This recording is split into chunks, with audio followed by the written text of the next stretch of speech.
Hello दोस्तों, आज है मेरा 1000 days in north east series का 252वां दिन। तो भाई आज सुबह सुबह मैं निकलने वाला था एक शादी, मणिपुरी मितेई शादी को कवर करने देखने। बेसिकली ये मुझे इनवाइट किया था मेरे दोस्त ने, तो सोचा पहले नाश्ता कर लेता हूँ। एक्चुअली शादी तो इवनिंग में थी, बट सुबह मैं दिखाना चाहता था कुछ रिचुअल्स, कुछ कल्चरल चीज़ें जो आप लोग भी देख पाएँ। और भाई उसके लिए मैं पहुँच गया था सिलचर के रांगीर खाल में, जहाँ पर मेरे दोस्त, हमारे साथी टीचर संजय सिंघा जी के गांव की एक लड़की की शादी थी।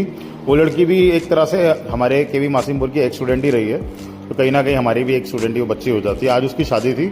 ये मंडप कुछ इस तरह का सज गया था। यहाँ पर देखो, मैं आपको बता देता हूँ, जनरली जो घर होते हैं ना, घरों में ही मंडप बनाया जाता है, घरों में ही लोगों का खाने का प्रबंध, डिनर का किया जाता है, बैठक बैठक सब कुछ।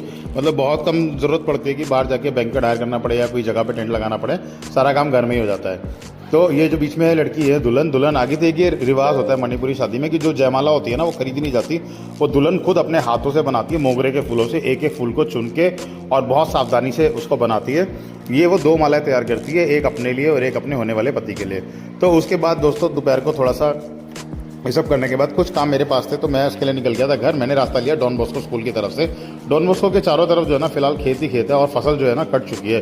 जितना भी धान लगाया हुआ था ना, सारा धान काट लिया है। अगर आप देखोगे ना, यहाँ पूरी चावल की खेती होती है इस जगह पर, वो कट चुका है और नई फसल के लगने की बारी बस बहुत ही जल्द आने वाली है। तो वहाँ से होता मैं निकला कॉलेज, और वहाँ पड़ा माँ मनसा स्ट्रीट। और माँ मनसा स्ट्रीट अगर मैं क्रॉस कर रहा हूँ और मैं नहीं रुकूंगा तो भाई ये हो ही नहीं सकता, क्योंकि यहाँ मिलती है सिलचर की बेस्ट रसमलाई। तो माँ मनसा स्वीट्स पर पहुंचकर मैंने ले ली थी रसमलाई। रसमलाई खाते खाते ना यार एक मिठाई दिखी मुझे, तो सोचा यार ये भी ट्राई करता हूँ। कुछ कुछ मोर्चा जैसी लग रही थी जो मैं राधा वल्लभ पे खाता हूँ। पूछा तो मोर्चा ही थी, मगर यहाँ का जो मोर्चा है ना, वो इतना टेस्टी नहीं जितना राधा वल्लभ जो स्टेशन रोड पे उसका मोर्चा है। यहाँ की रसमलाई बेस्ट है। उसके बाद शाम को वापस आ गया था मैं शादी में। दूल्हे की एंट्री हो रही थी भाई, बढ़िया धूम धड़ाके से। दूल्हे के साथ में एक बंदा हमेशा रहता है जो उसके लिए छाता लेके, एक तरह से दूल्हा जो है ना पूरा राजा की तरह होता है। एक उसका हुक्का हुक्का सब लेके चलेगा। यहाँ पर पहुंचेंगे, यहाँ पर पहुंचने के बाद भाई एक तरह से कुछ ये रिवाज है कि दूल्हे की, जैसे हमारे यहाँ आरती करते हैं ना, जब दूल्हा आता है गेट पे आता है, चौखट पे आता है, तो जो लड़की की माँ होती है और ये उसकी बहनें वगैरह वो सब गेट पे होती है। इस तरह से वहाँ पे भी लोग उसका वेलकम करने के लिए खड़े थे। और थोड़ा सा ही अंदर अगर हम पहुँच जाएंगे तो वहाँ पर भी एक और रस्म हो रही थी, वो हो रही थी दूल्हे के पैर धुलवाने की।